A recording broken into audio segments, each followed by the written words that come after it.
My speech is the intertwined life of a diabetic and a cancer survivor. The purpose is to form the class of living with diabetes in the aftermath of cancer. Learning the delicate balance between a diabetic and the aftermath of cancer. It is very delicate balance of two people living together with one having diabetes and the other dealing with the aftermath of cancer. Imagine being 27 years old and in 1997, you're married, have your whole life in front of you, and starting a family. Furthermore, enjoying a wonderful career teaching, and all of a sudden, you're hit with that you have cancer. This is what happened in my personal life. Learning the delicate balance between a diabetic and the aftermath of cancer.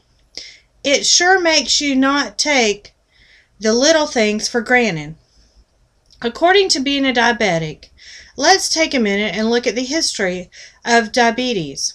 The causes are either you inherited a predisposition to the disease or something in your environment triggers it. Being diabetic means your body does not produce the insulin.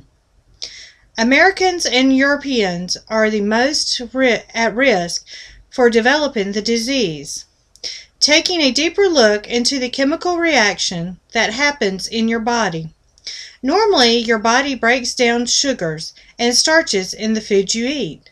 Secondly, it turns into glucose, which the body uses for energy. Thirdly, in a diabetic, the cells cannot accept the glucose. Therefore, it stays in your bloodstream, which could cause serious problems. In looking at all the diets of the world, American and Europeans are the most likely to develop diabetes. Consequently, it's because the enormous amount of fat consumed daily. In addition, the modest amounts of carbohydrate and fibers integrate daily. Finally, people find themselves saying indoor more and not taking time to exercise. And it makes you feel very bad when it's high and makes you sleepy. A cancer survivor. For those who are not familiar with esophageal cancer, it usually begins in the innermost layers of the esophagus and grows outward. This happened to my husband. It can occur anywhere along the narrow tube. The tumor can be the size of a salad cucumber, which his was. Furthermore, most often in the United States, the cancer occurs in the lower portion of the esophagus. As a society, it is common for our diets to be low in fruits and vegetables. Also, the consumption of alcohol and hot liquids. The acid reflux disease that results from the consumption of fried and fatty foods also contributes to this disease. Also, in addition, my husband had this kind of cancer in 1997. There was no symptoms, which is common for this disease. The only clue, he was losing blood and it would not stop. It resulted in 8 weeks of radiation and 3 rounds of chemo. They would do a bag 24/7 for 5 straight days. He would be admitted to the hospital, and then after he completed his last bag, he would be able to go home. Furthermore, at the end of it, he lost 10% of his stomach and 30% of his esophagus was removed, then reconnected. Finally, it resulted in him having a Barrett's esophagus. Merging the two diets together, in view of the fact that a diabetic needs foods that does not contain many or if any carbohydrates. Consequently, this surgery left my husband's stomach being in part negative. You have to have a negative charge in the upper part for your lungs to expand. You have to have a positive charge in the lower part for your food and everything to be digested.